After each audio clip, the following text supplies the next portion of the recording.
Hello ವೀಕ್ಷಕರೇ, welcome back to our channel ಕನಸು ಕಿಚನ್ಸ್ಗೆ ಎಲ್ರಿಗೂ ಕೂಡ ಸ್ವಾಗತ. ನಾನಿವತ್ತು ಬನ್ಸಿ ರವೆ ಉಪ್ಪಿಟ್ಟನ್ನು ತೋರಿಸ್ತಾ ಇದ್ದೀನಿ. ತರಕಾರಿಯನ್ನೆಲ್ಲ ಹಾಕಿ ಈ ರೀತಿ ಮಕ್ಕಳಿಗೆ ಉಪ್ಪಿಟ್ಟು ಮಾಡ್ಕೊಳ್ಸಿ. ಮಧ್ಯಾಹ್ನ ಕೂಡ ಖಂಡಿತವಾಗ್ಲೂ ಲಂಚ್ ಬಾಕ್ಸನ್ನು ಖಾಲಿ ಮಾಡ್ಕೊಂಡು ಬಂದೇ ಬರ್ತಾರೆ. ಅಷ್ಟು ಟೇಸ್ಟಿಯಾಗಿರುತ್ತೆ ಮತ್ತು ಹೆಲ್ದಿಯಾಗಿರುತ್ತೆ. ರೆಸಿಪಿ ಬಂದು ಬಿಗಿನರ್ಸ್ಗಳಿಗೋಸ್ಕರ.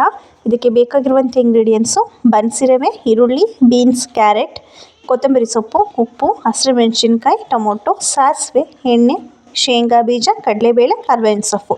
ಫಸ್ಟ್ ನಾನಿಲ್ಲಿ ಈಗ ತರಕಾರಿಯನ್ನು ಬೇಯಿಸ್ಕೊತಾ ಇದ್ದೀನಿ. ಕ್ಯಾರೆಟ್ ಮತ್ತು ಬೀನ್ಸ್ ತೊಗೊಂಡಿದ್ದೀನಿ. ನೀವು ಇದ್ರ ಜೊತೆ ಬೇಕಿದ್ರೆ ಹಸಿ ಬಟಾಣಿ ಕೂಡ ಯೂಸ್ ಮಾಡ್ಬೋದು. ಸ್ವಲ್ಪ ನೀರನ್ನು ಸೇರಿಸಿ ತರಕಾರಿಗೆ ಎಷ್ಟು ಬೇಕಷ್ಟು ಉಪ್ಪನ್ನು ಹಾಕ್ಕೊಂಡು ಬೇಯಿಸ್ಕೊಳ್ಳಿ.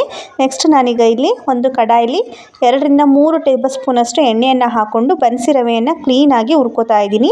ಮೀಡಿಯಮ್ ಫ್ಲೇಮಲ್ಲೇ ಸ್ವಲ್ಪ ಕೆಂಪಾಗೋ ಹಾಗೆ ಕ್ಲೀನಾಗಿ ರವೆಯನ್ನು ಹುರ್ಕೊಳ್ಳಿ, ಇಲ್ಲಾಂದರೆ ಉಪ್ಪಿಟ್ಟು ಟೇಸ್ಟ್ ಚೆನ್ನಾಗಿರೋದಿಲ್ಲ.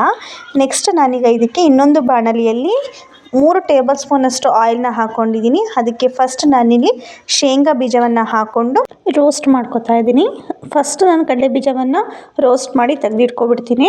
ನೆಕ್ಸ್ಟ್ ನಾನೀಗ ಇದಕ್ಕೆ ಸ್ವಲ್ಪ ಸಾಸಿವೆ ಮತ್ತು ಕಡಲೆಬೇಳೆಯನ್ನು ಹಾಕ್ಕೊಂಡಿದ್ದೀನಿ. ಕಡಲೆಬೇಳೆ ಎಲ್ಲ ಕ್ಲೀನಾಗಿ ಬೆಂದ ನಂತರ ಇದಕ್ಕೆ ಕಡ್ಡಿಯಾಗಿ ಕಟ್ ಮಾಡಿಟ್ಟಿರೋಂತಹ ಈರುಳ್ಳಿಯನ್ನು 1 ಬೌಲಷ್ಟು ಹಾಕ್ಕೊಂಡಿದ್ದೀನಿ. ಈರುಳ್ಳಿ ಜಾಸ್ತಿ ಇದ್ದಷ್ಟು ಉಪ್ಪಿಟ್ಟು ತುಂಬಾ ಚೆನ್ನಾಗಿರುತ್ತೆ. ನೆಕ್ಸ್ಟ್ ಈಗ ಇದಕ್ಕೆ ಕರಿಬೇವಿನ ಸೊಪ್ಪು ಮತ್ತು ಹಸಿಮೆಣಸಿನ್ಕಾಯಿನ ಹಾಕೋತಾ ಇದ್ದೀನಿ. ಎಲ್ಲವನ್ನು ಹಾಕ್ಕೊಂಡು ಕ್ಲೀನಾಗಿ ಫ್ರೈ ಮಾಡಿಕೊಂಡು ತರಕಾರಿಯನ್ನು ಬೇಯಿಸಿಟ್ಕೊಂಡಿದ್ದೆ ಅಲ್ವಾ, ಆ ನೀರು ಮತ್ತು ತರಕಾರಿ ಎರಡನ್ನೂ ಕೂಡ ಸೇರಿಸ್ಕೊಂಡಿದ್ದೀನಿ. ನೆಕ್ಸ್ಟು ರುಚಿಗೆ ಎಷ್ಟು ಬೇಕೋ ಅಷ್ಟು ಉಪ್ಪನ್ನು ಹಾಕ್ಕೊಳ್ಳಿ. ಸ್ವಲ್ಪ ತೆಂಗಿನಕಾಯಿ, ಹಸಿ ತೆಂಗಿನ ತುರಿಯನ್ನು ಹಾಕ್ಕೊಂಡ್ರೆ ಉಪ್ಪಿಟ್ಟು ಟೇಸ್ಟ್ ಕೂಡ ತುಂಬಾ ಚೆನ್ನಾಗಿರುತ್ತೆ. ನೋಡಿ ಈಗ ಕುದೀತಾ ಇದೆ. ಈಗ ನಾವು ರವೆಯನ್ನು ಹಾಕಬೇಕಾಗುತ್ತೆ. ಫಸ್ಟ್ ಟೈಮ್ ಮಾಡೋರು ಸ್ವಲ್ಪ ರವೆಯನ್ನೇ ಹಾಕಿ ಮಿಕ್ಸ್ ಮಾಡ್ಕೊಳ್ಳಿ. ನಾನು ಎಲ್ಲವನ್ನು ಒಂದೇ ಸಲ ಹಾಕಿ ಮಿಕ್ಸ್ ಮಾಡ್ತಿದ್ದೀನಿ. ಫಸ್ಟ್ ಟೈಮ್ ಮಾಡೋರಿಗೆ ಗಂಟಾಗ್ಬೋದು ಮೋಸ್ಟ್ಲಿ, ಅದಕ್ಕೋಸ್ಕರ 2 ನಿಮಿಷ ಪ್ಲೇಟ್ನ ಕ್ಲೋಸ್ ಮಾಡಿ ಈ ರೀತಿ ಬೇಯಿಸ್ಕೊಳ್ಳಿ.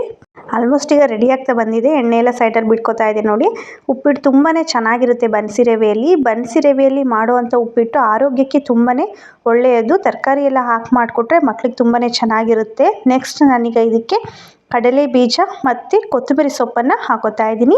ಎಂಡಲ್ಲಿ ಕಡಲೆ ಬೀಜವನ್ನು ಹಾಕೋದ್ರಿಂದ ಮಧ್ಯಾಹ್ನದವರೆಗೂ ಕೂಡ ಕಡಲೆ ಬೀಜ ಕ್ರಿಸ್ಪಿಯಾಗೇ ಇರುತ್ತೆ, ಮೆತ್ತ ಆಗೋದಿಲ್ಲ. ಹಾಗಾಗಿ ಲಾಸ್ಟಲ್ಲಿ ಕಡಲೆ ಬೀಜವನ್ನು ಯೂಸ್ ಮಾಡಿದ್ದೀನಿ.